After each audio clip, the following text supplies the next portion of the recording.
আসসালামু আলাইকুম ভিউয়ার্স, দেশ এবং দেশের বাইরে যে যেখান থেকে আমার ভিডিওটি দেখছেন, আশা করি সবাই ভালো আছেন। তো প্রতিদিনের মতো চলে আসলাম রান্নাঘরে।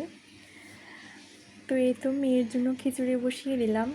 তো আজকেও মেয়ের জন্য মুরগির কলিজা দিয়ে খিচুড়িটি রান্না করব। তো আজকে অন্য ধরনের সবজি দিইনি, শুধু আলু আর ঝিঙে দিয়ে দিয়েছি।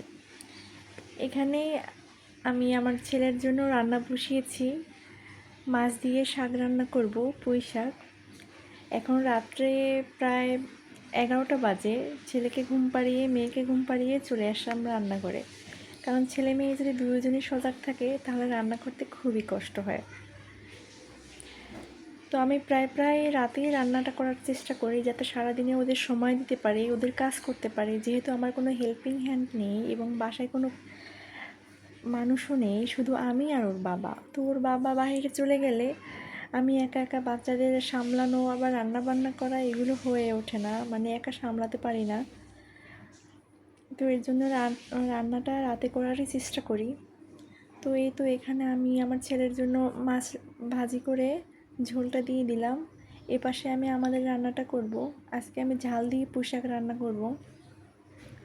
যদিও শাকের ঝালটা তেমন ভালো লাগে না, কিন্তু আমার হাজব্যান্ড এই ঝালটা পছন্দ করে, উনি আবার ঝাল বেশি খায়। তো এর জন্য আমি ভাবছি যে না, আজকে শাকটা ঝাল দিয়েই করি। তো আমি কাঁচামরিচ 3-4টা দিয়ে গুঁড়ো মরিচের সংখ্যাটা বেশি দিয়েই রান্না করছি। আসলে আজকে 3-4 দিন যাবৎ আমি একটা 3 ঘন্টার মুভি শুধু ওইটাই দেখি। আসলে সময় পাচ্ছি না। এই যে লায়লা আর মামুনের যে মুভিটা দেখি, তো রান্না করার সময় ওইগুলো রিভার্স দিচ্ছিলাম, মানে বুঝতেছিলাম না যে আন্টিটি কী বলছে, মানে ওনার কথা আমার মাথার উপর দিয়ে যাচ্ছে, মানে কী বোঝাতে চাচ্ছে আমি কিছুই বুঝতে পারি না। আর ইউটিউবে ফেসবুকে স্ক্রল করলে শুধু লায়লা লায়লা লায়লা, আমি একবারে অতিষ্ঠ হয়ে গেছি।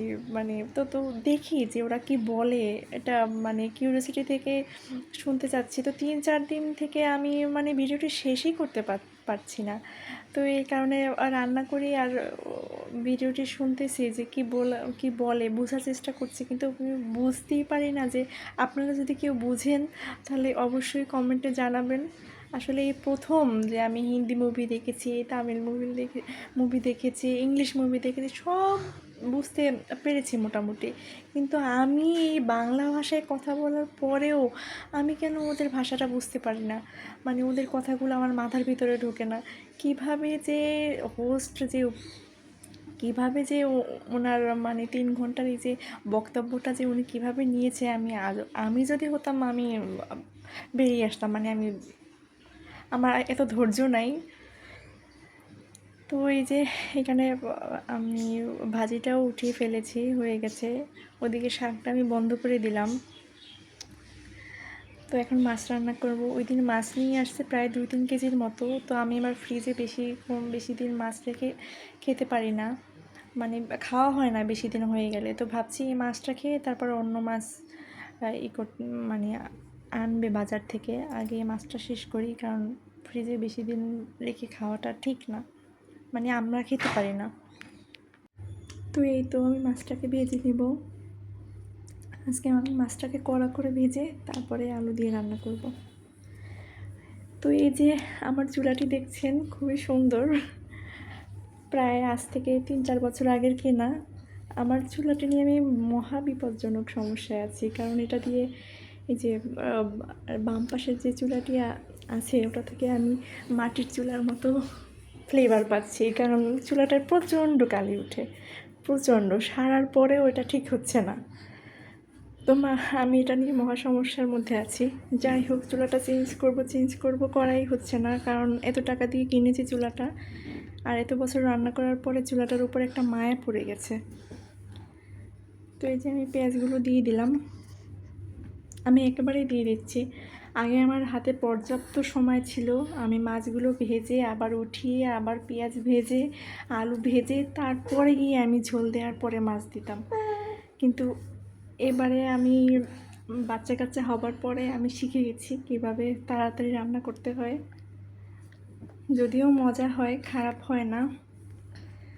তো আপনাদের সাথে শেয়ার করছি যে কীভাবে তাড়াতাড়ি রান্না করতে হয়। এই তো আমার এখানে শাকটাও প্রায় হয়ে এসেছে, তো আমি আলুগুলো ভেঙে দিলাম।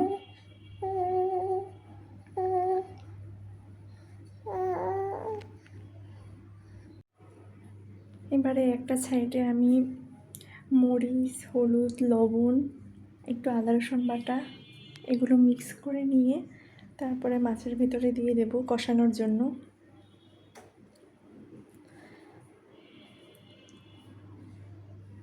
দিয়ে দিচ্ছি, এটাকে কষিয়ে তারপরে একবারে ঝোলের পানি দিয়ে দেব।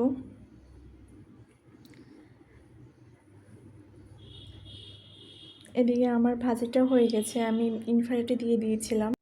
আমার ভিডিওটি ভালো লাগলে চ্যানেলটি সাবস্ক্রাইব করুন, পাশে থাকা বেল আইকনে ক্লিক করুন। ধন্যবাদ সবাইকে।